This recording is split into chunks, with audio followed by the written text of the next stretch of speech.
can you go and ask the architect about blah, blah, blah, blah, blah, blah, blah. Don't do it. Scrum Guide says. I hate that. People don't care how you deliver. They just want their stuff. And if you are constantly quoting the Scrum Guide at people, catch that fly.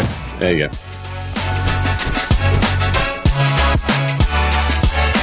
Welcome back, everybody. Thanks for coming back and seeing us. Andy, what are we talking about today? I've forgotten the topic thing, so you can't ask me that. How about we talk about common mistakes that Scrum Masters make? So 5 common mistakes, and we're actually going to give ourselves a time box, aren't we? Yeah, we're going to do a little challenge because we're going to try and get this whole thing down to 15 minutes, and we're going to try and time box ourselves to 2 minutes per topic. So we got 5 mistakes, and we're going to try and do this as a challenge, right? So I'm going to keep the time. So I'm going to be furiously clicking on an online timer. We're going to do that, and then I'm just going to cut either me or you talking, and let's see how disciplined we can be with this, right? So we have 5 topics. Yep. Are you ready to go? If I say no, does it delay it? No. Well, it does, but let's go. Let's go. Right. So I'm gonna click the start button, introduce the first topic, go. So the first topic is the belief that Scrum Masters need to fix all the problems within the team and outside the team. Yeah, well, it's a great one, right? So I have this horrible, vivid memory of a team I was working with back in Nokia, God, many years ago. And I used to be a developer. I used to know what stuff meant, right? But a developer came to me and said, can you go and ask the architect about blah, blah, blah, blah, blah, blah, blah. And that's literally how it sounded in my head. And I repeated the words back so it made sense, like I knew what I was talking about, because I didn't want to give up. Like I just didn't know idea. So I remember walking from the desk and I could see the guy. And it was just that moment as I'm walking, I was thinking, you're an idiot. You're an idiot. Why are you doing this? You're an idiot. And I walked up to the guy and I said, blah, blah, blah, blah, and everything I said made no sense. And in the end, I just went, can you just come and talk to my team? You know, they're confused about a few things. And it's just like when you're starting out as a Scrum Master, you believe, because the Scrum Guide says so, right? We're going to come on to that one. But because the Scrum Guide says, you know, it used to be more explicit, but around the Scrum Master, you know, removing and resolving all impediments, right? And it's that belief that it is only the Scrum Master. And it's something I've seen as well. And I've fallen into the same trap as well of wanting almost to validate my being as a Scrum Master. And you want to help people and you're wanting to fix problems. This eagerness to validate that actually you are delivering value. So it is one of those easy things we can do. And in fact, Andy has called you, I'm talking about it in the third person. You've called me out on some of the behaviors that I've done. You know, booking meetings and all that kind of stuff. So 10 seconds left. What's the advice? What are we saying? Work with the team. Help them to fix their problems. Don't just be that fix-it person. Yeah. I think it's you. You don't have to. We've gone over. We've done it already on the first one. But you do not have to fix everything, right? If you have highly intelligent, well-paid people on your team, like you can ask them what have they done to go and solve that. Self-management, key principle. Right. Let's clear that. We went 15 seconds over. We're going to be tight for time on the next one. Let's keep it to 2 minutes. Let's see how we do. Managing the team through metrics. Managing the team through metrics, yeah. So I came up with this one, which was all around people still referencing burn down charts, people still kind of feeling that although we love flow metrics, and I'm a big supporter, and the book I wrote, you know, pretty much half of it's around flow metrics and all that great stuff that's going on, but they are one part of the conversation. And we still see Scrum Masters getting hooked on story points and, you know, number of stories delivered and all that kind of stuff that is not really part of Scrum.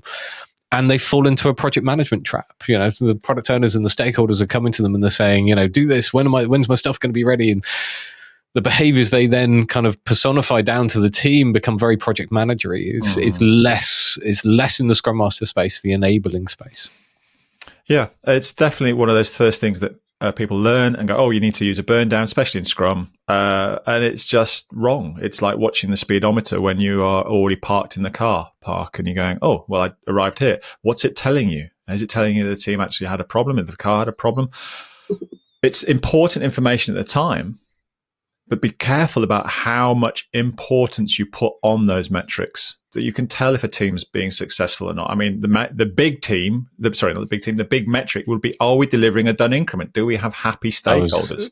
I was going to interrupt you and say, what's the one measurement that Scrum wants, Steve? What is it? It is there a done increment at least once during a sprint? Yeah, so, and that equals value, right? That's what we should be delivering. So, I'm going to try and get some time back. We have 20 seconds. Go. Okay. What's the advice?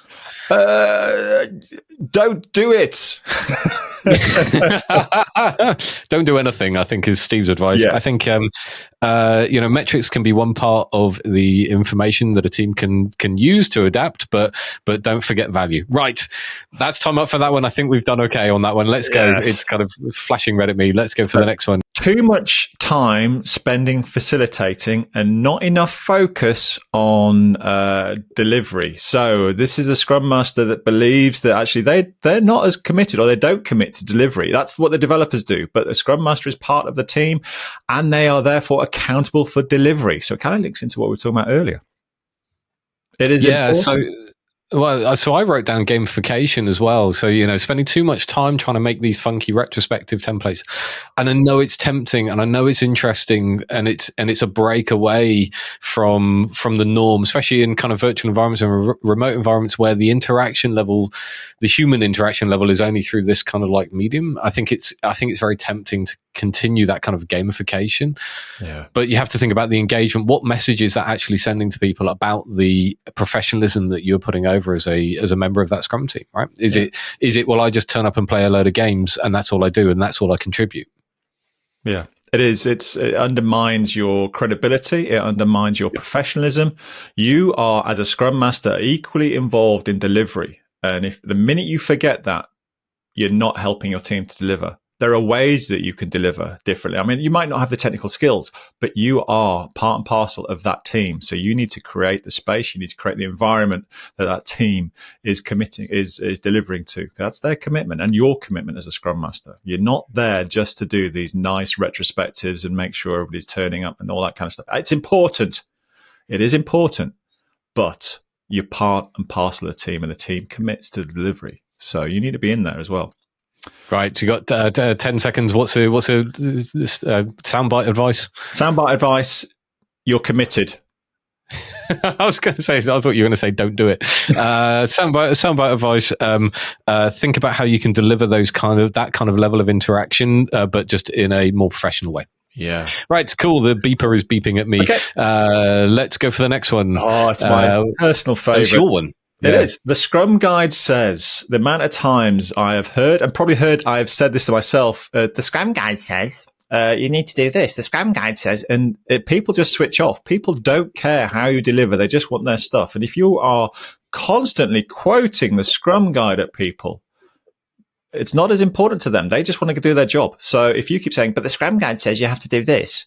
Oh, please stop doing that. You need to look at what the value is behind what the Scrum Guide is saying.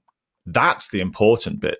Why we have a retrospective, why we have a daily, why we do these things, and look at the value. Don't just parrot fashion the Scrum Guide down at people, because they will just switch off.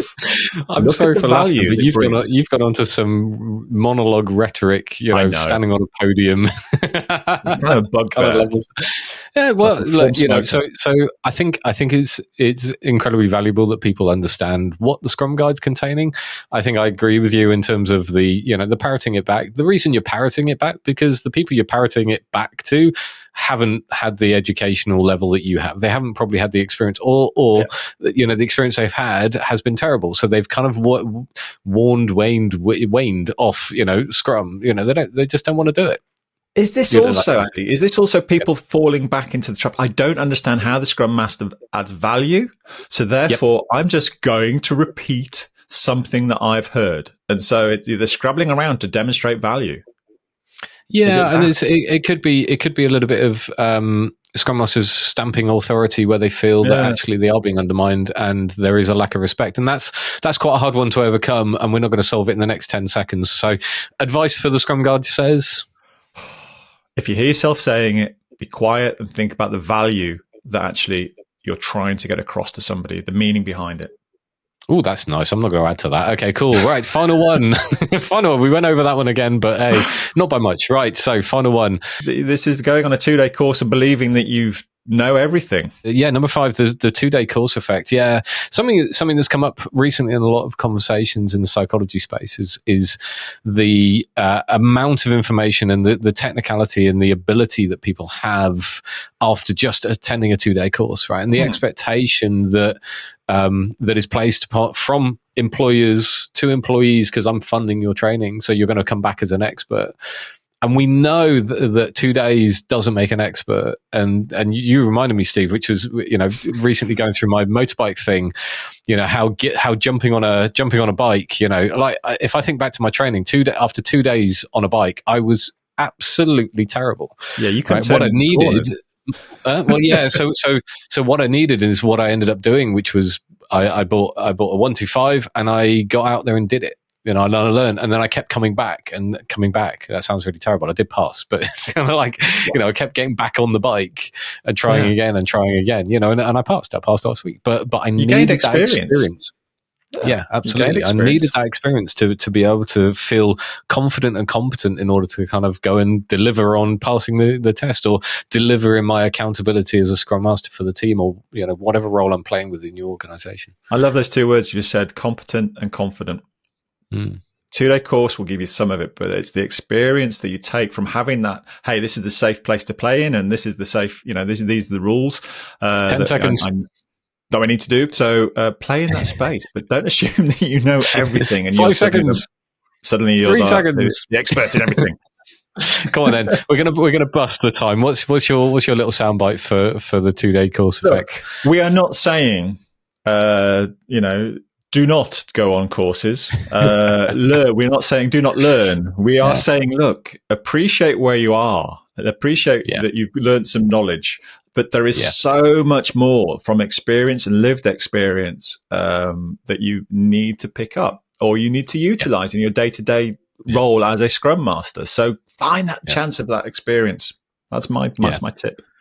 Yeah, and I always talk about like turning a dial. I have very fond memories of my dad's old hi-fi amp. Like, I guess if you're under like 18, you have no idea what I'm talking about. Maybe if you're under 25, you might not know anyway. But hi-fi, what the hell? But the very very analog dials, the clicks that you would get on the analog dials when you turn the volume up. And I talk about when we deliver training or whatever service we deliver, what I'm looking for is just to turn the performance button on the person, just that one click. It could go all the way around to 10, the kind of Metallica level, but we just really want to, oh no, this is terrible, the analogy that's just coming to my head, we really want a bit of Phil Collins in there. Okay. But yeah, I know it's really bad, but we just want to like tune you a little bit, get a little bit of performance. What we want to do is then you go out into the big bad wide world, go and do some great stuff, and then come back and learn a little bit more. And that's what it's all about. Yeah. You don't know everything after being on a 2-day course. You know something, and you knew more than you did before. Yeah. And that's good, but you don't know everything. So that is 5 common Scrum Master mistakes. Which are fixing all the problems. Number 1, don't be doing that. Number 2, managing the team through the metrics. Number 3, too much facilitation and not enough commitment to delivery. Number 4, quoting the Scrum Guide too much. The Scrum Guide says. I hate that. Anyway, and the 5th one is going on a 2-day course and believing you know everything. You don't. So look, there are 5. We would be really interested to hear if you agree, disagree, if there's some things we've missed out, or you put more on an important one that we've totally missed. So please comment. Please talk to us and let us know your thoughts. We could probably carry on this conversation, and hopefully we will carry on this conversation with you later on about all the other problems that we see as well. So cool. Well, thank you very much for listening. You can catch us on scrumfacilitators.com, on the YouTube channel. We have an Instagram. Also, you can go and follow us on as well. So thank you very much for listening. And Steve, do you want to say goodbye? Goodbye. Cool. Thank you. We'll see you soon.